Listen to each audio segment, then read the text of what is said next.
I was surfing with our son Benjamin as the sun began to rise on August 26, 2014. We had the beach and waves all to ourselves.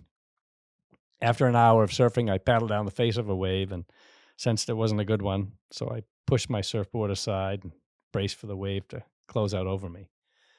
As it crashed, I was tossed and tumbled in the washing machine like turbulence, ready at any moment to surface for air. Then, like a bolt of lightning, something hit me in the back of my neck. Felt like my neck was shattered into shards of glass. Conscious, underwater, eyes wide open, and paralyzed, I stared into the bluish green Atlantic Ocean. I thought if I could just get a little quiver in my chin, the rest of my body would come alive. But I couldn't move. I knew right then this was my defining moment. I was face to face with death. In that instant, logic and a calm peace took over. I had three options: hold my breath, Benjamin would come get me in time, or today was the day that I'd go to heaven. My mind was racing. The 23rd Psalm played over and over again. I was reviewing my life, sad to go, yet comforted by the certainty that I'd been a good dad and a good husband. Then I felt myself separate from my body and found myself looking down at my lifeless form floating face down in the water. I watched from a few steps behind as Benjamin and a woman pulled my limp jellyfish like body out of the water and up onto the beach. I observed from above as Benjamin performed CPR. Then everything changed. I was in an indescribable place, one filled with wonder, peace, and love. And it wasn't too long before I realized I wasn't alone. I felt the comforting presence of something greater. Was it an angel? Was it Jesus? I can't say. As beautiful and serene as this new world was, it was only a visit. I believe it was God's grace, Benjamin's determination to save his dad, and the presence of a stranger that gave me a second chance to fulfill my life's purpose here on earth. Today, I'm grateful to be alive. Grateful for the opportunity to be here today to ask people like you if you're prepared for your defining moment. Well, I don't think I've heard that before. You haven't heard that before. No, It's not a new story for me. it's It's the newest, shortest version I've ever heard. Yes. Yeah. And it was written that way or prepared that way purposely. I went to the John Maxwell conference in March, and part of the preparation for that was to, give had to be a 3-minute speech of your choosing, but it had to be within 3 minutes, or they gave you a hook. And I mean, the time stopped at 3 minutes and we got cut off. Mm. So that's what I prepared that for. And it was a good exercise because, there's so many things that I think are so important about the story, but I had to keep pulling back and pulling back and pulling back. Mm. And I've had people ask me, do you have the story from your perspective? And yes, we've done it together on the podcast. I've written it out, but I've never kind of spoken it. And I thought this was a good way to do that. Mm. And, if people want to hear the whole story, we could go on and on and on. Yeah, we have it recorded with Natasha. Natasha. I We can put it in the if we however we release this, we'll put a link to that. Sure. Um, it is funny because this week is always the same. Like there are weeks in the year where I don't know. What do you know that happens in the middle of November? Like, I don't know. Thanksgiving, but like I don't Coming. know what the weather's really like. It could be cold, it could be warm. This week is always the same. There's a hurricane that's either coming through or just come through. So I'm always surfing. Today I surfed this morning, which was sort of intentional, but it was the first opportunity I've had to get in the water. I was gone last week during the big swell, missed all of that, sadly. Um, and then couldn't surf this weekend because I was so exhausted and I was kind of spending some time with my family to not be in the doghouse. and then went out, had the first chance to go out this morning, and it happened to be your accident. And I had a friend text me who I surfed. This is super random, and maybe no one cares. Uh, I surfed with him and you at Reed State Park 14 years ago. I did the math right before I went to college, and it was like an amazing hurricane A swell. hurricane. I think it was Hurricane Bob, wasn't it? I don't know what it was. It was 2009. Yes. Yes. Summer Oh, 2009. 16 years ago. Yeah. Sorry, 16 years ago. I did the math. I just forgot what the number was. Yeah. So yeah, I surfed with him. That was 2009. We surfed there together, and it was like the best waves I've ever seen in Maine up until that point in my life. I was like about to go to California, and I was like, wait, what? There's like good surf here? Well, it was a good setup for you to go to I California. know. It It was was like a a huge huge, confidence yeah, booster. I totally. just remember you being so excited Yeah. getting out And of the water. yeah, And totally. I just got thrashed all day long. I barely even made it out. Totally. So I was talking to my friend Benj, and I said I didn't bring that up because it was didn't get a Sure. chance to, but I brought up that today was actually your anniversary. He had asked if about you. I can't remember if he said like, "Are you surfing or doing jujitsu or something?" And I mentioned your neck, and I said, "Yeah, it's actually uh, 11 years today." And he was like, "11 years?" He couldn't even Mm, believe that. mm. Um, it's just crazy how time has flown since then. And I when it happened, I thought that it would define every moment of your life and my life for until we died in old age. And it had a huge impact, like, I would say for, like, 3 years or maybe a little, I don't know, and then it's like, yeah, it's just kinda something now I tell people, I'm like, "Yeah, it's just kinda something that just happened," and, like, I mean, it gives me confidence that if something happens, I know how I would potentially handle a situation, or I can encourage someone through it, or, people hear that story and their, mind is blown, and it's a near death experience or death experience where people get a glimpse into what's on the other side, and that gives people hope that it's not just like nothing or darkness or whatever. Oh, I mean, when I was in the hospital and, recovering and trying to figure out what the heck Right, am I here right, for, right, that was one of the key things. The first one was, I gotta tell everybody that I love right, right. 'em. Now I gotta tell everybody, but more so I gotta show everybody, Yeah, then that's totally. always been part of my makeup anyways. The second thing that was though, that I had to tell people that from my experience, there's no such thing as sudden death. Mm, That there is this defining moment where you are in the process of dying and the invitation is made at the very end, all the way to the very end, I guess is what I should say, heaven or hell. And regardless of whatever you've done in the past, whether you're the one or the 99, you can make amends right up to that very last invitation. And it's not like it's a rushed experience, oh, shoot, I got to do this. You know, time is almost, it's almost devoid of time mm. at that place. Hmm. I didn't want to get into that. It's like if I have any thoughts about that, I'm like, well, you haven't been there, so I'm like, I have questions, but Yeah, yeah. Well, and it is an interesting topic because I'm sure a lot of people don't believe it, or don't believe in it, meaning the whole near death mm, and the heaven experience and all those things. And that's that's a not the hard part for me to believe. The part that's tough for me is like, all right, well, let's say you had that opportunity, you had that whatever, because there are like a few ways to get to heaven according to the world, like you've done right things, karma, or you put your faith in someone and they did all the things right, so you're in. You had done kind of all three of those things, so your bases were cut. We don't know which one got you there, mhm.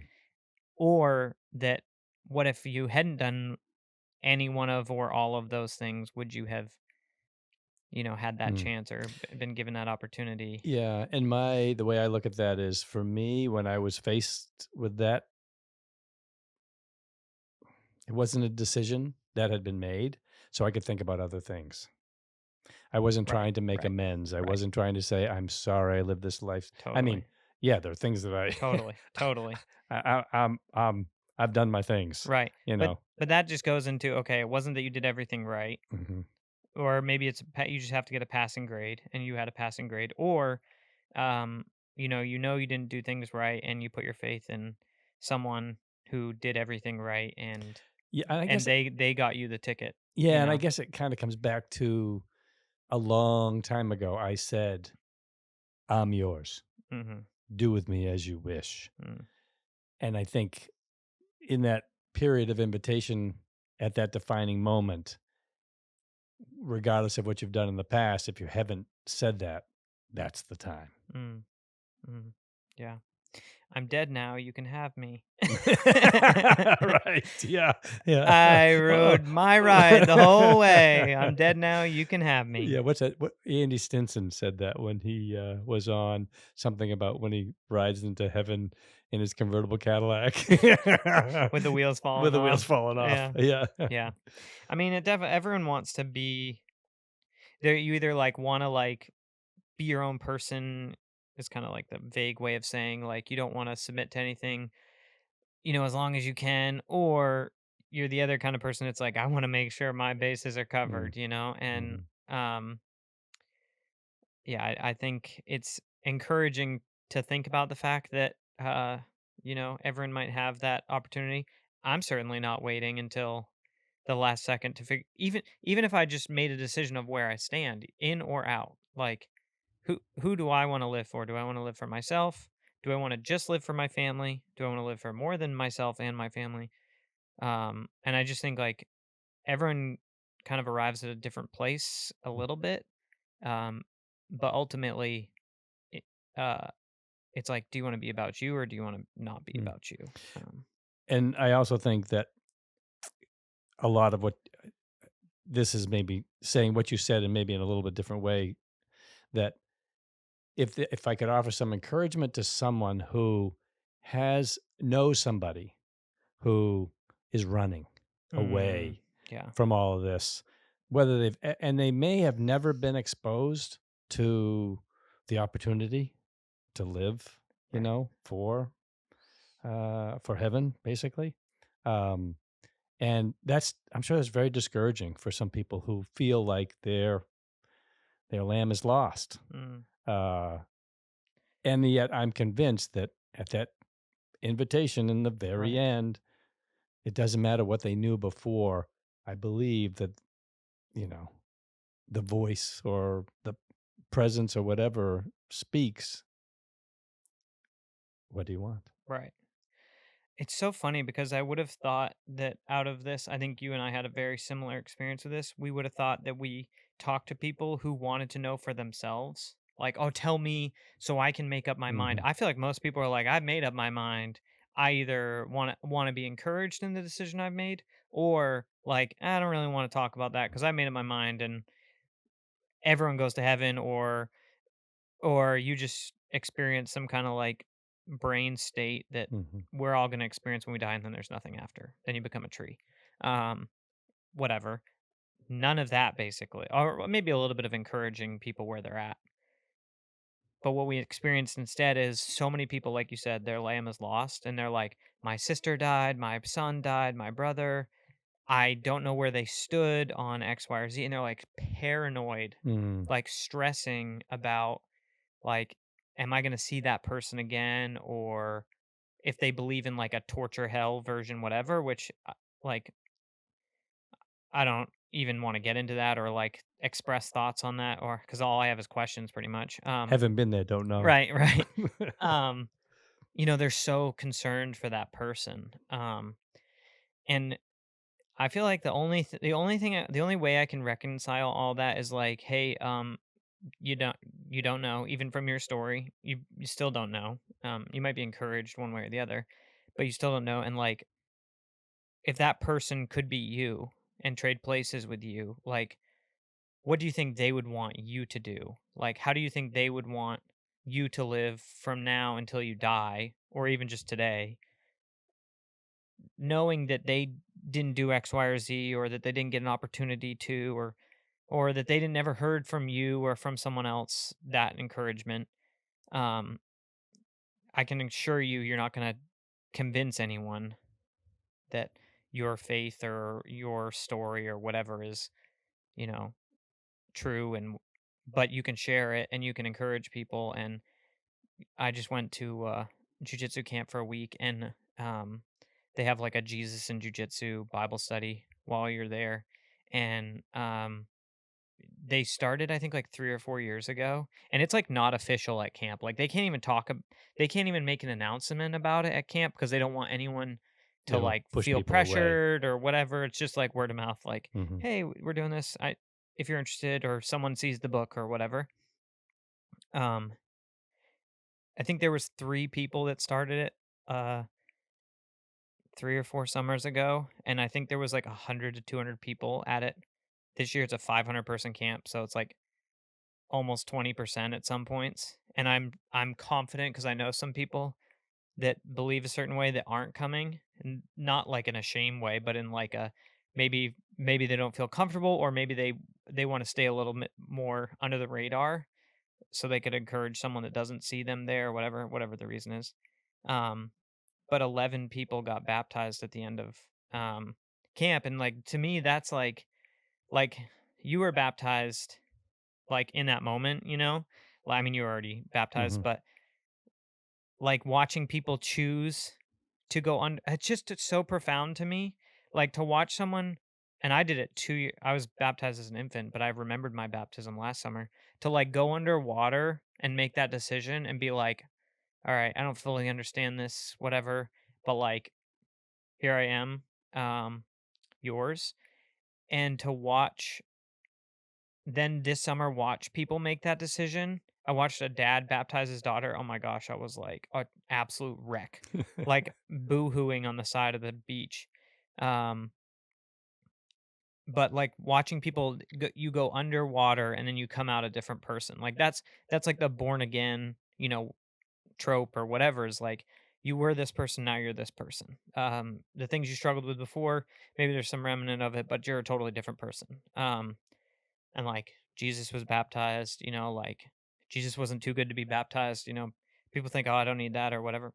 Cool, whatever, maybe don't. But like if he is who he and everyone says he was, then like everyone needs it because even the most important perfect person did it, then why wouldn't you, if you believe that. But it was just crazy to watch people like go into the water and come out a different person. And Mhm. like you went into the water in a very different way, and came out a completely different person. I mean, Mm. same, same, personality, same tendencies, same struggles, same strengths, but like totally made alive in I have to tell people I love them. I have to no, I don't have to tell people I love them. I have to show people I love them because telling them doesn't mean anything. Mhm. Cuz like I could tell you I love you and then go and do something different, totally different. Yeah. But if I do things differently towards you or for you or whatever, um then like I don't know, I'm really like impacted by watching other people make that decision. I thought like me making the decision would be, and it was impactful, but watching people like choose to that if you had guessed on the first week, if that person would show up to that, you know, uh, devotional time and then make that decision throughout the week, I would not have bet on those people. Mm. And it's so cool. It's so cool to watch people either like who have some faith be like, you know what, it's time. Like jujitsu camp, it's time. This is or people that are like there were people there who were like, "I've never blah blah blah," no nothing. And they're like, "I'm down. Like, let's go." And Mm. there are some crazy stories there. But anyway, Mm. hijack your thing. But it's That's just great. cool. It's just cool to watch people make decisions like that. And I know a lot of people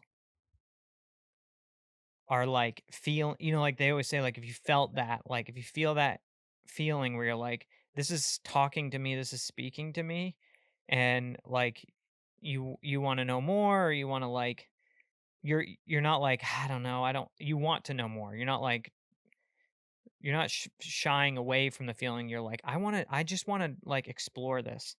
Um I know so many people, public or privately, that are like feeling things they haven't felt before, or like asking questions, or it just feels different to me than when I was in high school, when like you either believed this or you didn't, you know? It was like, you know, you were in the, 1% or 10% or whatever it is of people that believe this, and then the rest of the world like isn't. It feels like the line is getting blurry Mm, between like who believes this and who doesn't, because I'm meeting people that believe it that I'm like, I wouldn't have guessed that you believe this. And I love that mm. because they get the core of it, but they're not like rules like you do this, shame, blah, blah, blah. But I'm also meeting people um, that don't believe it, but are like super open to it and Mm. super curious. And like, yeah, like, I know COVID pushed a lot of people out, but I also know it like opened people up to the idea of realizing like how important community was when they were locked down, of like getting out of public schools for whatever reason and ending up at a Christian school, their kids at a Christian school just for the sake of a different dynamic. And then now the parents are faced with the question. And it's like, I mean, in the Bible, it says like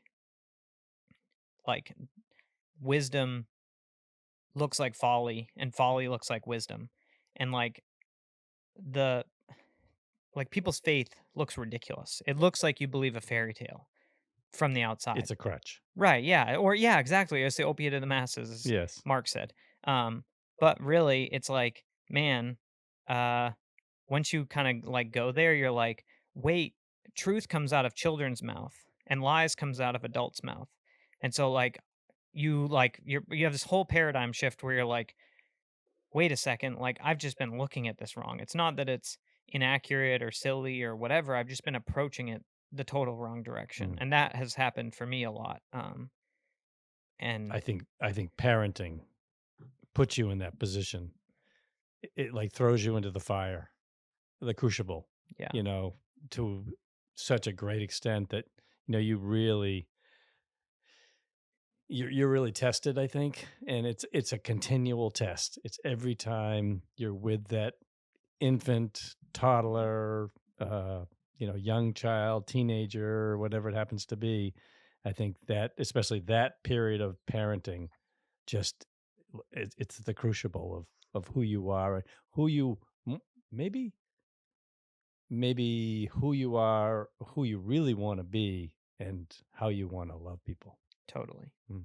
I think it's also like an interesting thing because you can't like, I know so many people have tried to like think their way through it, and you cannot. Like, it is you may like find out information that helps you to like get more curious and more like if you're looking at security camera footage of someone outside, like what things would you see?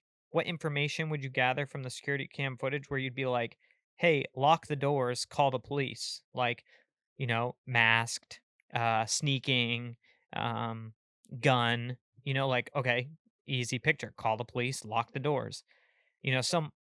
Someone came to the house when I was at camp and my girls are home alone. I'm like, stranger at the house, like, You get an alert. yeah, ready to call my brother-in-law and be like, "Get in there, brother." Hmm. Um, and he has a yellow jacket on, like a high vis jacket on. Takes his hat off, you know, like Sees the camera. looks at the camera, "Hey, it's me." Hmm. Puts it back on, goes to the door, like clearly making himself known as like, "Hey, I'm not a threat, and you now have my face if something happens." Okay. And then someone else comes, they've got a cake. They're a known person, blah blah blah. Well, like all three of those are like the same thing. Some random person coming to your house, but like how you approach it is totally different. And facts will help you to be like more inclined to let God into your life, of like, oh, like it's not like fire and brimstone like I heard it was. It's, you know, God humbled himself, came down, became man, tortured, died for me, resurrected, you know, all to tell us that he loves us, Right. right? Like that's the story.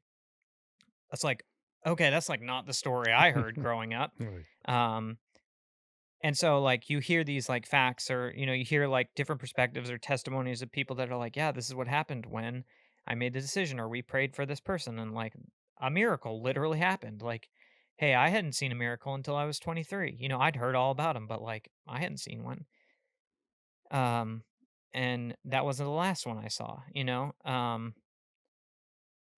And so I think like the most important thing that people understand is like it's not going to happen until you get curious, and it's not going to like God doesn't beat doors down. He doesn't like he might like knock a lot, but he's never going to like take someone. It's like it's a decision. It's like a choice to like humble yourself or like I don't know what, but like open your heart and like people are talking about this at camp, like, "Oh, I don't have faith for this. I don't have faith for that." It's like then they would say, like, "That's where we're all at. Pray for God to give you faith." Like open your heart to opening your heart to Him. You don't have to open your heart to Him. You don't have to be like, "Okay, yes." Like you could just be like, "Hey, I'm thinking about it. What's up?" Like it can be a very like dip your toe in the water Mhm. situation. People think they gotta like, you know, go to church, come up for the altar call. They're gonna throw you in a tub, and then you gotta go like it's an MLM, and you gotta go get 10 of your friends to come, or you're back out of the club again. It's Right. like it's not like that. Right. Like I mean, we go to church, but we barely go to church. Yeah. Yeah. If some people need the fire hose, Right, but I would say most people aren't looking for the fire hose. right, They're right, looking for a slow ingestion, a drink of water, right. and then maybe they'll end up, getting Yeah. submerged at some point in time. I used to be so paranoid to like share my faith because I would be scared that uh either someone would like not treat me differently. I mean, yeah, like Hmm. that has been a factor, but more like that they would be nervous that I would somehow like try and put it on them. And it's like I've done 34 years of literally the opposite, and now I'm like, okay, wait, it probably wouldn't be a bad idea if I shared a little bit, because at this point, like people know I'm not that person. Mm. Like no one thinks I like I'm not like randomly meeting someone and being like, "Where are you at?" I don't I'm not if God wants to meet someone that way, he's not going to use me. If he wants to meet someone with like the slow drip, I'm the guy. And God made people differently, and Um, I do think it's important to like share your testimony when it's appropriate. Like if we had a different podcast guest on, I would be talking about this. But because we're talking about your right. accident, Right. it's like, hey, by the way, when you were dead and I ran to go call 911, you think I was just like, hope this goes well? Or like, oh no, it's gonna be terrible. I was literally like, hey God, it's me. You're gonna fix this. Um, that's it. Sweet. Can't wait. Not I'm out of breath. Yeah, not like not like, "Oh, I hope you do this. Please, God, I would love that." Not like, "You probably won't fix this, so I'll have to do it." Like, literally, you're going to.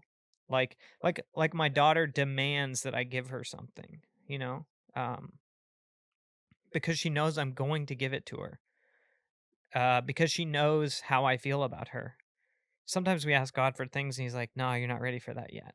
But, like, when she asks for butter on her toast and she says, "Butter now," I just butter it. Hmm. I don't not like, "Oh, I don't like the way you speak to me." It's like, I'm just gonna butter it. Hmm. And I feel like it's okay when God would rather you talk to him like the baby that you are than like you put on like say please and all that like all this stuff that's like, come on, you're pretending like you're better than you are. Like be the baby that you are and just say like, "Hey, I need this." And if not, like it's going to be devastating for me cuz It's that's how you really feel. Yeah, yeah, and it's good practice to have that conversation in that way. Yes, totally. And I think for me, so I'm 28 years older than you are. Yeah, 28 years older than you are. So it took me a long time, probably I was in my 50s probably, that I realized that so much of what I had exemplified to people, the conversations that I maybe thought I should have had, maybe even shouldn't have had, but uh, hmm, I felt the same way you did, that I should be sharing with people, my faith, and was embarrassed by not doing it. So Mm, to right. in that regard, and then I had several people who would randomly tell me at different times that that's what they saw who I was, not by any words. Mm, And yeah, I think that's a great compliment. I take totally. that. Yeah. I remember when I was like 18, I was hanging out with some friends, and somehow like being a Christian came up, and they were like, "Well, we know you are, but like you're one of the cool ones or whatever." Mm, It's like there was like no shame about how I treated them. And maybe I walked a line of like definitely doing or saying things that I like I'm not proud of. But I'd so much rather be lumped in with the sinner camp than the like righteous mm, sociopath who just who's just a soul winner, and like it's all like puffing of chest and like look what I did for you, God, or it's like an ego thing. Like I know some people do that with grace, they are like sharing testimony and like seeing people get healed or whatever, and like it's not that. But to me it's always been like mm, much more important to maintain the relatability aspect than to like, you know, notches in my belt or mm. whatever. Yeah. Yeah. And I want to go back to when you were talking about this week and how it's, you know, it's it's always the same. Um, so yes, it's been 11 years now, and a bunch of things have, mellowed, I guess you could say. Uh, there are a few things about it, though. Uh, every time I get in the shower, Mm, I experience it. When I drink a glass of water, I experience it. So there are things like that that are reminders.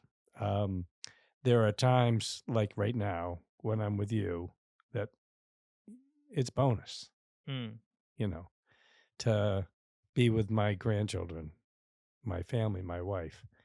You know, it's easy to overlook and to just kind of be steady with that or have ups and downs.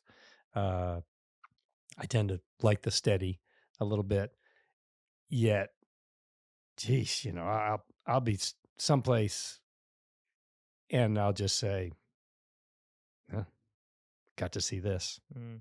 Yeah, I'm the luckiest guy in the world." totally. Mm, Yeah. And I think about it like you don't get to just see it, but like we don't have to like every and I know people that like I have a friend that lost their dad at about the same age that I would have lost you, and like I struggled with like why me, God? Like mm, why not survivor's guilt, but like survivor's next adjacent to survivor guilt. And um wouldn't that person have loved to have the chance to do CPR on their dad? They didn't even get the chance. Or whatever. And I think about like every Christmas, we don't have to think like, oh, I wish my dad was here, or like I'm not traumatized. I mean, I dealt with some trauma, I'm sure. But like I'm not traumatized from the water or surfing or like every holiday that whatever. Like I got like talk about like a clean slate, like realizing you need a clean slate and then being given a clean slate. Like I definitely took you for granted. Like you think it was for you. I'm pretty sure it was for me. And like I didn't realize how much of an impact you had on me until I considered, oh, well, how would you do? That was the conversation I had with God is like, hey man, this won't be good. Like we both know what it will look like if I don't have my dad, and this is how it happens. So you got to fix this for me. I know that doesn't sound good, but that was the conversation. Um, and thank goodness that I think I just had a pretty good evaluation on the situation, and God was like, "Yeah, we don't want that. So like let's fix this." And like and wake up, buddy, not that my life figured itself out, after that moment. Like it definitely was dark for a little while. Um yeah, I just think about all the weddings and birthdays and naming children and like all the things that you have been a part of that I've taken for granted. Mm. Well, I guess the thing I'd really like to say is how proud I am of you that you, as John and Leah, John, Elias, and Leah Willard said, you were smart enough to know what to do and dumb enough to think it would work Yeah. beyond the Yeah. normal time frame. Okay, that's I just have to say that like people that are like, "Oh, well you did it." It's like, he was dead for 15 minutes. Like, yeah, I know CPR can work beyond a certain amount of time, but the fact that you have complete use of your arms and legs and whatever and suffered little to no brain damage. I would argue that you had more brain damage in other accidents than that one. Um, I can vouch for that. yeah, everyone gets a little bit worse, Hmm. but no, yeah, that to me is like, all right, yeah, it shouldn't have worked. So, was it me? Did I need to do CPR? Maybe. Maybe I got to participate in the miracle. Maybe I get to like facilitate it or whatever, but like truly I do not think that yeah, it wouldn't have worked just with me doing CPR. I do not think so. Well, and there's And that, I wasn't alone. and you weren't alone. I think Like I would have that's been doing CPR until you came back by myself, but like then they put you on oxygen. I had to go call 911. It took however long for someone to show up with with oxygen and a bag valve mask and whatever. well, and you had to leave me, and I Right. wasn't And breathing. I wasn't breathing on my own at that no, point in time. Natasha did CPR, Yeah, so yeah. um yeah, so who knows? Like what how big does the miracle need to be for it's like, well, where was the mirror? It's Well, like, that is something that does happen with people in. I read somebody's survival yeah. story, Yeah. near death experience, and I'm like, oh, geez, mine is nothing compared to that. Yeah. This guy Yeah. was dead for 90 minutes. This guy Totally. he was gone for 5 days and he Yeah. came back. Right. Right. Yeah. So there was that bit of it. Totally. Uh, no, but back to what I was starting to say about you. It's not just the fact that you saved my life.